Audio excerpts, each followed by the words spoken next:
Assalamualaikum warahmatullahi wabarakatuh. Alhamdulillahirabbil alamin. Puji syukur kita panjatkan kehadirat Allah Subhanahu wa taala karena sampai saat ini kita semuanya masih diberikan kesehatan dan kesempatan untuk melaksanakan aktivitas kita. Baik, masih bersama dengan Pusat KKN DPPM UI. Pada kesempatan kali ini kita akan sharing bersama terkait dengan pembekalan teknis untuk pengisian salah satu administrasi mahasiswa, ya. Salah satu administrasi mahasiswa yang akan kita bahas pada kesempatan kali ini adalah laporan hasil observasi. Ya, apa itu laporan hasil observasi? Bagi para mahasiswa yang akan mengikuti KKN, ya, sekarang sudah menginjak di pelaksanaan KKN angkatan 63 semester ganjil tahun akademik 2021-2022. Laporan hasil observasi ini adalah sebuah form yang harus, ya, sifatnya wajib, ya, diisi oleh mahasiswa peserta KKN, ya, karena di dalamnya nanti berisi tentang proses perjalanan sebuah kegiatan yang akan di-ACC oleh Bapak Ibu DPL 1 maupun DPL 2 yang akan menjadi program yang teman-teman laksanakan ketika dalam KKN nantinya. Nah, form laporan hasil observasi ini mungkin nanti para mahasiswa langsung bisa download, ya, di webnya DPPM, sudah kita upload, ya. Kemudian selain formnya, di situ juga ada sedikit contoh cara pengisian laporan hasil observasi. Kemudian di sini nanti kita akan perjelas dengan visual, ya, dengan visual dan audio. Mudah-mudahan ini nanti bisa membantu para mahasiswa semuanya dalam melaksanakan seluruh rangkaian proses kegiatan KKN. Baik, mungkin langsung saja, ya. Di laporan hasil observasi ini ada beberapa tahapan yang nantinya harus para mahasiswa isi, ya. Yang pertama ini adalah halaman cover, ya. Halaman cover biasa, halaman cover nanti diisi sesuai dengan unitnya masing-masing, kemudian disusun oleh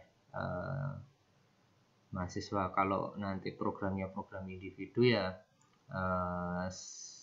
diisi oleh individu masing-masing. Kalau programnya program unit atau kelompok, ya, diisi oleh semua anggota unit atau kelompok. Kemudian yang kedua ini adalah lebar laporan hasil observasi, ya. Sini sudah ada kolom-kolomnya. Nanti akan kita bahas secara detail. Ini secara umum dulu. Kemudian yang ketiga adalah klasifikasi data, tahapan klasifikasi data atau pengelompokan data.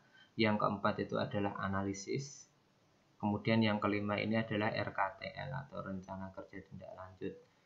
Nah, rencana kerja tindak lanjut ini nanti akan dilihat oleh Bapak Ibu DPL. Kemudian ketika sudah sesuai dengan tahapan, kemudian sesuai dengan rencana yang akan dilaksanakan menjadi sebuah program, nanti akan divalidasi, disahkan oleh Bapak Ibu DPL.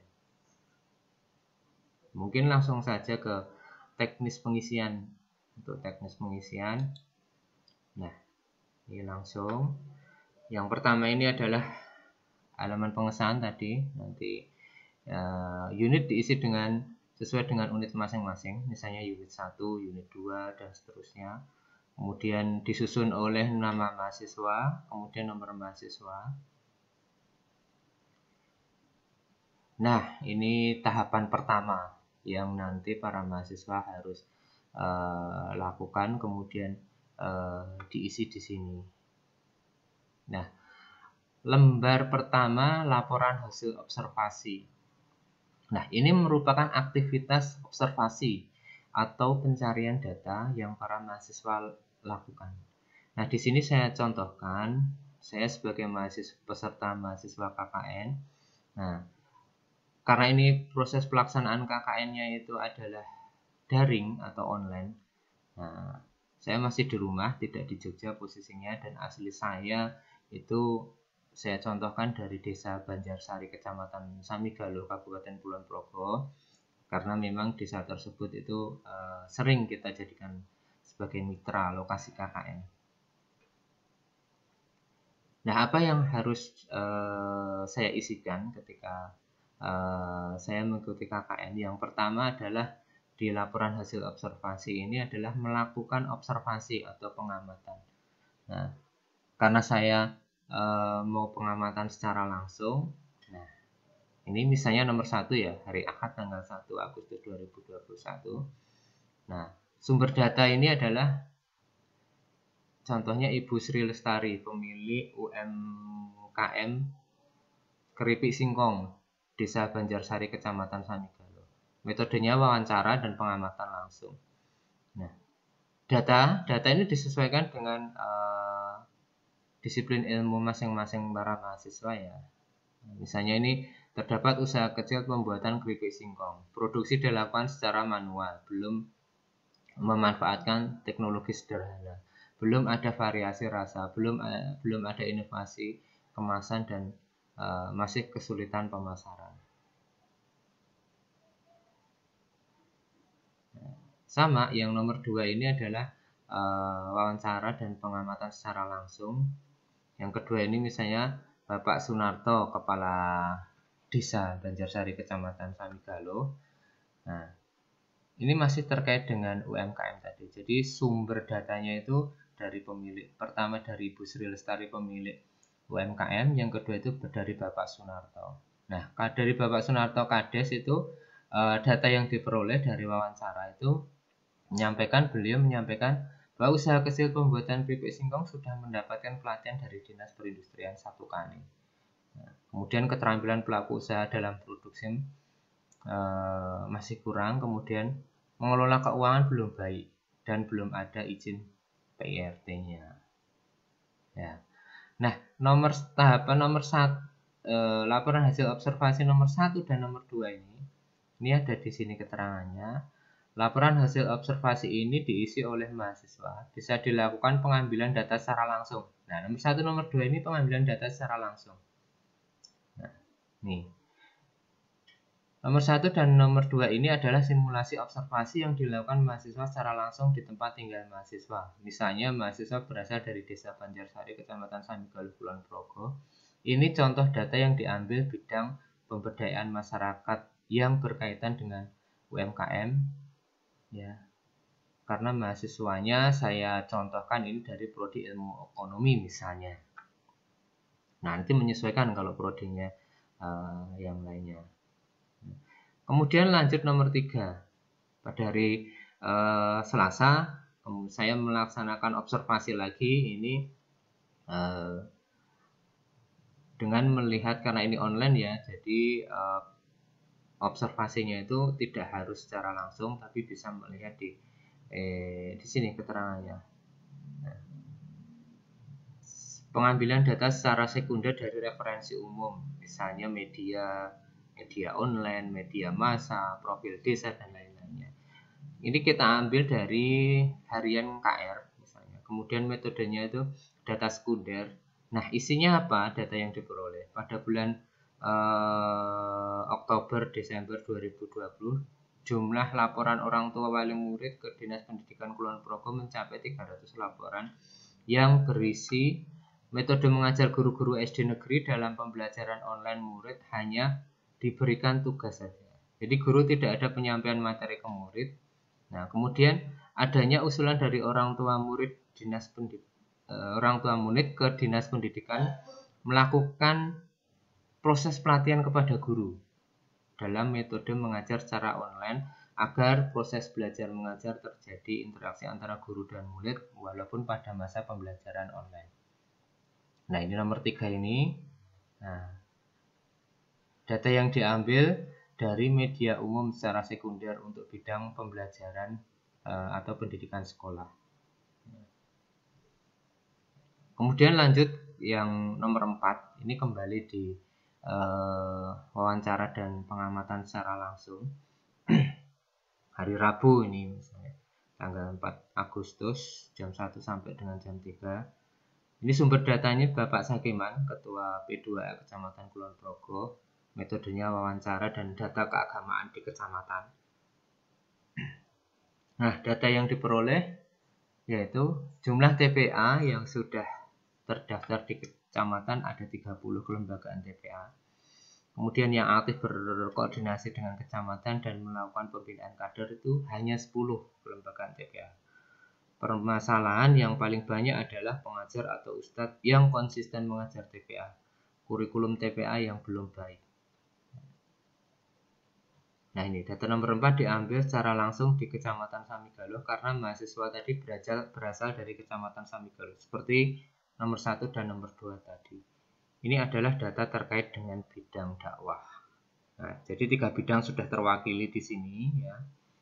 Karena nanti para mahasiswa itu mempunyai kewajiban program individu dan program kelompok. Untuk program individu itu hanya satu bidang, yaitu bidang pemberdayaan masyarakat.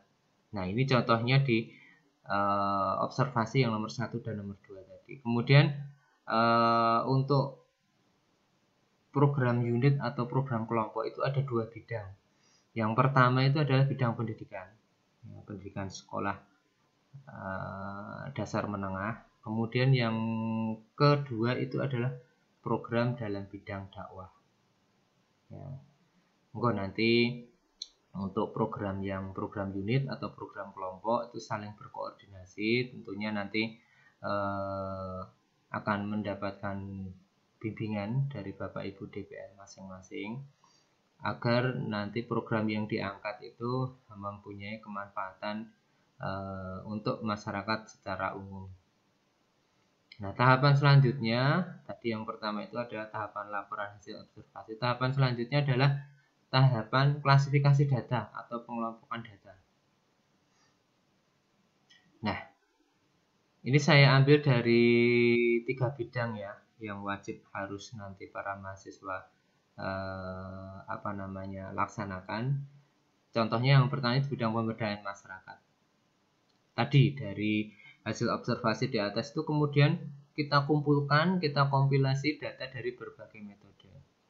Ya. Belum ada aktivitas produksi, minimnya wawasan untuk berusaha, semuanya ditulis di sini dari hasil observasi tadi. Kemudian yang kedua dari hasil observasi bidang dakwah tadi, misalnya minimnya tenaga pengajar atau ustadz yang mau mengajar secara rutin dan seterusnya. Pembelajaran sekolah tadi data dari yang diperoleh dari hasil observasi itu ada minimnya kemampuan guru untuk membuat materi pembelajaran sekolah secara online. Kemudian apalagi ya, semuanya dituliskan aja. Nah, karena ini adalah data ya. Data itu harus sesuai dengan hasil observasi dan ini dikelompokkan ke dalam bidang masing-masing. Ada 3 bidang tadi. Nah, setelah proses klasifikasi data, yang selanjutnya adalah proses analisis. Nah, ini saya contohkan di yang UMKM tadi ya. Subjek atau objeknya pelaku UMKM yang belum berkembang dengan baik. Identifikasi masalahnya, nah, kenapa belum berkembang dengan baik? Ya karena kualitas sumber daya pelaku UMKM di Desa Banjarsari untuk mendukung ekonomi keluarga itu masih kurang. Sebabnya apa? Sebabnya kurang pengetahuan tentang wirausaha, kurang keterampilan, tidak ada keberanian untuk berwirausaha lebih besar. Akibatnya, nah, kemampuan tidak bisa berkembang secara optimal. Kemudian tingkat ekonomi masih di bawah rata-rata. Nah, di sini para mahasiswa diharapkan nantinya bisa merumuskan masalah dan alternatif pemecahan masalah. Rumusan masalahnya misalnya para tenaga pengrajin potensial belum dapat berkembang secara optimal karena penguasaan teoritis dan praktek tidak dikuasai secara utuh akibat keterbatasan wawasan usaha. Nah, alternatif pemecahannya apa? Nah, para mahasiswa memberikan alternatif, misalnya ini ada dua nih. Meningkatkan peran lembaga formal dalam meningkatkan wawasan kewirausahaan dengan pelatihan-pelatihan. Jadi mengajak pihak pemerintah desa, pemerintah kecamatan. Nah, ini untuk mengadakan pelatihan-pelatihan berkaitan dengan wawasan kewirausahaan. Kemudian selain itu adalah meningkatkan kemampuan pengrajin melalui kerjasama dengan lembaga formal terkait dengan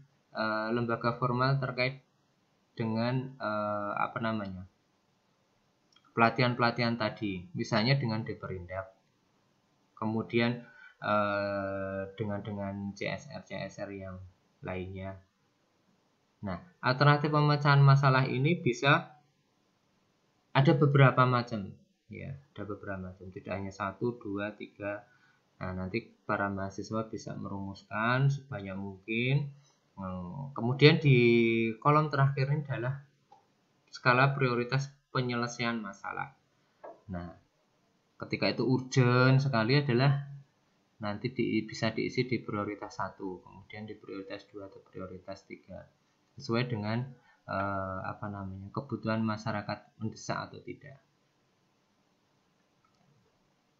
Nah, kemudian yang terakhir ini adalah RKTL atau Rencana Kerja Tindak Lanjut. Ya. Rencana Kerja Tindak Lanjut.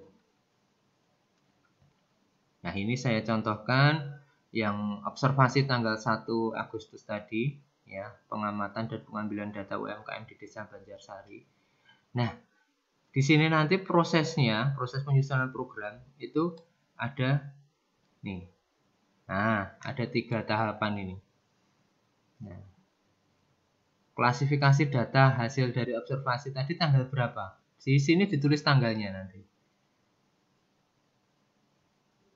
Nah, kemudian setelah klasifikasi itu adalah analisis data tadi tanggal berapa?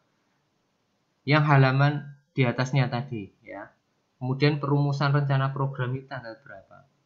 Nah, di sini diisi tanggal-tanggal aja. Nah, kemudian untuk realisasi pelaksanaan program, nah ini dimulai dari persiapan. Ya, jadi satu data observasi ini, ya, ini untuk realisasi pelaksanaan program itu ada 3 tahapan. Persiapan program tanggal berapa, kemudian pelaksanaan program tanggal berapa, dan monitoring dan evaluasi tanggal berapa.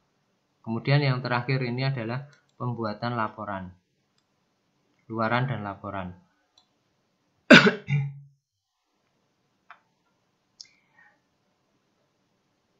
Nah, dari program UMKM tadi, nih, berdasarkan observasi yang tanggal 1 Agustus tadi, di kolom pembuatan luaran dan laporan ini juga ada 3 tahapan. Diisi aja tanggalnya. Bimbingan pembuatan luaran tanggal berapa, bimbingan pembuatan laporan tanggal berapa, evaluasi tanggal berapa. Jadi nanti setiap RKTL, setiap program yang sudah di-ACC oleh DPL. Nah, ini para mahasiswa mempunyai data observasinya tanggal berapa, nanti langsung lihat di halaman pertama tadi. Nah, kemudian proses penyusunan program ini ada 3 tahapan juga, klasifikasi data, analisis data, kemudian rumusan rencana program. Kemudian tahapan realisasi pelaksanaan program ini ada persiapan program, pelaksanaan program, monitoring, dan evaluasinya tanggal berapa. Nah, begitu juga di pembuatan luaran dan laporan. Nah, di RKTL ini ketika semuanya nanti sudah diisi tanggal-tanggalnya, nah, ini bisa sebagai acuan atau dasar bagi para mahasiswa dalam proses pelaksanaan tahapan program berikutnya. Jadi ini form ini harus dipegang mahasiswa. Ini sebagai kalau saya bisa katakan ini adalah sebagai jadwal, ya. Rencana kegiatan, rencana program. Kalau dalam pelaksanaan KKN luring itu ada namanya matrik kegiatan. Nah, ini matrik kegiatan yang harus para mahasiswa juga miliki sebagai dasar nanti melaksanakan tahapan program selanjutnya. Ketika para mahasiswa sudah punya ini di awal, misalnya program UMKM ini, dari observasinya, data observasi yang tanggal 1 tadi. Nah, penyusunan program tanggal berapa ini misalnya sudah lewat ya proses penyusunan program. Sudah, karena sudah di-ACC oleh DPR. Nah, realisasi pelaksanaan program ini tanggal berapa rencananya, tanggal berapa. Kemudian pelaksanaan tanggal berapa, monitoring tanggal berapa. Nah, para mahasiswa nanti tinggal melihat ini. Saya sudah deadline tinggal 2 hari nih. Ini harus persiapan program sudah selesai. Kalau merujuk data yang sudah diisi di sini, tanggal yang sudah diisi di sini. Nah, ini sebagai pengingat ya, reminder bagi para mahasiswa untuk proses tahapan pelaksanaan program berikutnya. Nah, ketika realisasi pelaksanaan program sudah selesai, tanggung jawab para mahasiswa masih ada, belum selesai juga. Masih ada di pembuatan laporan dan luaran. Nah, ini juga sebagai bukti akademis teman-teman melakukan kegiatan dalam KKN, itu adalah harus ada laporan dan luaran. Sama seperti para mahasiswa yang melakukan KKN secara luring di lokasi secara langsung, pasti ada namanya pembuatan laporan dan luaran juga. Nah, rencana bimbingan pembuatan laporan tanggal berapa? Ini harus diisi semuanya. Bimbingan pembuatan luaran, bimbingan pembuatan laporan. Nah, bimbingan pembuatan luaran dalam bentuk video ini nanti mungkin bisa dipecah lagi. Kapan saya harus menyerahkan draft videonya, kapan saya harus proses editing. Kemudian evaluasi keseluruhan tanggal berapa. Nah, kemudian yang paling bawah ini adalah jumlah jam. Observasi tadi berapa jam, ya, ditulis saja jumlah jamnya berapa. Nah, tahap kegiatan proses penyusunan program ini dari 3 tahapan tadi jumlahnya berapa jam, kemudian realisasi pelaksanaan program berapa jam, pembuatan luaran dan laporan berapa jam. Nah, pembagian jam ini tentunya nanti para mahasiswa bisa lihat di buku pedoman KKN yang sudah diupload juga di webnya DPPM. Nah, jumlah masing-masing tahapan kegiatan itu disesuaikan dengan buku pedoman. Nah, ketika ini sudah divalidasi oleh DPL 1 dan DPL 2, yang ada DPL 2-nya atau DPL 1 saja, kemudian divalidasi mahasiswa. Nah, dokumen laporan hasil observasi semua ini adalah sebuah dokumen tahapan perencanaan kegiatan yang akan dijadikan menjadi sebuah program. Baik program itu program individu maupun program kelompok atau program unit. Nah, moga nanti silahkan para mahasiswa bisa mencermati dokumennya, kemudian formnya bisa di-download secara langsung di web DPPM. Kemudian di web DPPM juga sudah ada contoh pengisian seperti ini, dan ini tadi adalah proses penjelasan secara singkat ya, mudah-mudahan ini bisa membantu dalam proses pelaksanaan KKN bagi para mahasiswa nantinya. Nah, untuk pengisian laporan hasil observasi itu tahap awal dari sebuah proses KKN ya. Nanti ketika dokumen laporan hasil observasi sudah selesai, para mahasiswa memasuki masa pelaksanaan program. Nah, nanti masih ada lagi